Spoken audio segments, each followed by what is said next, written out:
In this video, I will discuss the dangers of driving on Thai roads. I will address statistics, driver's license test requirements, speeding tickets. I will show you many examples from my car camera whilst I'm driving around Thailand, and much more. I think the best place to start when making a video like this is to see the road death statistics in ChatGPT for last year, 2024, because data is obviously not available for 2025 yet. A government health source says that 17,447 people died in road traffic accidents in 2024. 14,144 were motorcycle related. These stats are confirmed by this article in June this year in the Nation newspaper, which states that there were 14,000 motorcycle deaths in 2024 and 84% of injured riders were not wearing a helmet. On average, 3 people died in motorcycle accidents every 2 hours. Up ahead here, we've got 2 kids, school kids, on motorbikes going very fast, doing 112. Here we are here. It's very bloody dangerous. It's irresponsible. Look at that. They were doing 112. I couldn't keep up with them. In most countries, getting a driver's license is a serious process with tests, lessons, and maybe even a few nerves. But here in Thailand, you might as well just find one inside a cereal box. Now, this, of course, it's just a joke, but behind the humour lies a serious problem.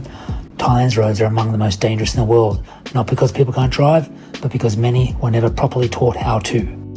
Now, I'm taking a quick visit to the Provincial Land Transport Office, which is the government department responsible for issuing driver's licenses in Thailand.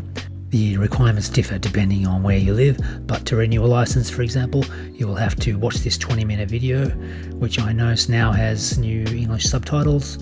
I would kind of like to know what year did they actually create this video, but I suspect it hasn't been changed for a long time.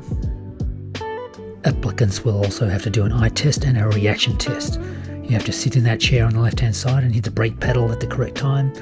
To be honest, I think it's a bit ridiculous, but they had this reaction test when I originally applied for a driver's license over 12 years ago. Nothing's changed.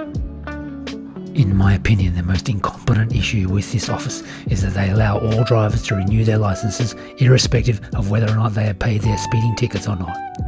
In Thailand, if you drive above the limit and are caught on a speed camera, there's a maximum fine of 500 baht, which will be sent to your home address.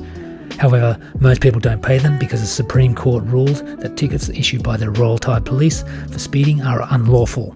So basically there's no incentive to drive according to the speed limits, and the speed cameras are basically fake safety. For the next part of the video, I want to show you some evidence of why Thai drivers get such a bad reputation here in Thailand. If we take a look at some of the threads raised here on asiannow.com. The first one, dangerous delivery drivers. This is quite a big problem actually, and I'll show you some photos now. Can you believe how overloaded this ute is and how dangerous it is? Look how heavy the load is on this ute. You wouldn't want to be driving too close to this one if the tyre blows out on the left side, for example. So I see this a lot when I'm travelling Thailand. These sort of small pickup trucks that are basically overloaded. Oh my god, that is just ridiculous! Look at that. If he happens to move too close to the left side and it's on a slant, that can tip over very, very easily. This delivery driver might have been driving too fast and lost control. Luckily it didn't roll right over actually. In country areas I often see trucks like this driving slow in the right-hand lane. At least this driver has some sense to move right over to the left side and drive safely there. The second whinge thread on the list here is entitled, "I so fed up with stupid dangerous drivers." Let's take a look at some examples. I have this theory after living in Thailand so long. Dodgy car equals dodgy driver. This driver obviously has no license plate, no insurance. Driving in the middle of the road like this can cause accidents. This is not Melbourne, mate. Now let's look at the thread, terrible dangerous driving on dangerous road. This thread is about Koh Chang, but it really can apply to any area of Thailand. In this situation, I've seen Thai drivers not slowing down and basically merging across the line into the oncoming cars, expecting them to move over. Take a look at this example from my car camera. At this point where I pause the video, if I had been speeding and been positioned 5 minutes closer, this could have been a really full-on collision actually. Overtaking on Thai roads and highways would have to be one of the biggest causes of accidents and deaths. Look at some of the threads raised here on asiannow.com. Why do tyres get aggressive if I overtake? It's annoying when tyres drive slow in the overtaking lane. And for me, this is really annoying personally, because on a 2-lane busy highway, why do the dead brain drivers drive so slow in this right lane? It's very, very annoying. I find it incredibly annoying when driving on tyre roads. People overtaking another car, driving just 1 kilometre faster. Let's take a look at some examples. That's me beeping there. I see this a lot with trucks and pickups doing dodgy overtaking and forcing oncoming cars to move out of the way. Here's another close call. The driver narrowly avoided collision with the oncoming car. Here we go, look how dangerous this is. He's going down a blind, steep road here. That guy overtaking. Jesus. That's a risk. I can't do a dangerous roads video without talking about animals. In country areas of Thailand, cows and dogs are definitely a problem. Some of the threads raised here are, I hit a cow, what to do with roadkill, run over a dog, etc. So let's take a look further at some footage I have. When driving in Thailand, you have to be careful of the cows on the road. This can cause a serious accident. Look at that, it's just walking on the middle of the road there.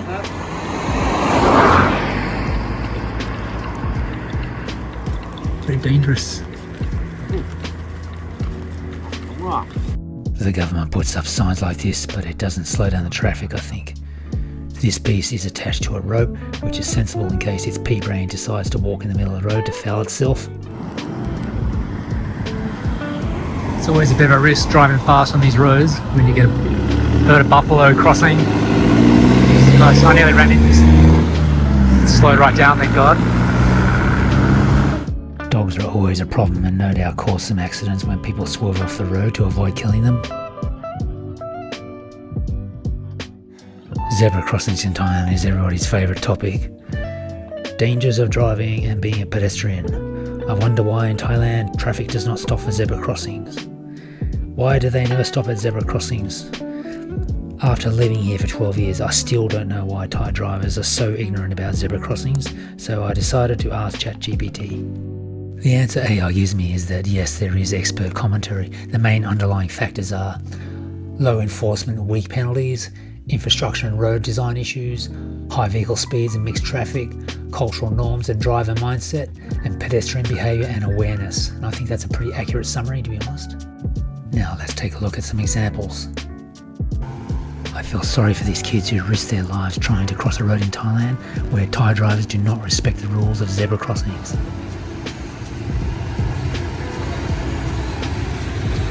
See how dangerous this is? Kids don't know when to cross, no one to help them.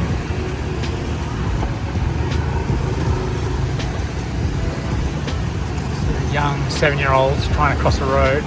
Here comes the traffic cop. Here we go. Can't cross a road by yourself in Thailand without a traffic policeman. Good joke. It's stuck in the middle of the road there. That's actually a traffic zebra crossing there. Cars don't stop. It's bloody dangerous. Now it's time to wrap up this video. At the end of the day, the roads in Thailand tell a story, one written in outdated licensing requirements, overloaded vehicles, reckless overtaking, and zebra crossings that are anything but safe. But behind every statistic is a real person whose life is cut short or changed forever. But none of this is inevitable. Every driver, every passenger, and every policymaker has a role to play. Safer roads don't happen by accident, they happen when we demand better standards, follow the rules that exist, and look out for one another. If we treated a driver's license with the same care as we treat our breakfast cereal, we'd probably have fewer roadside memorials. Thanks for watching.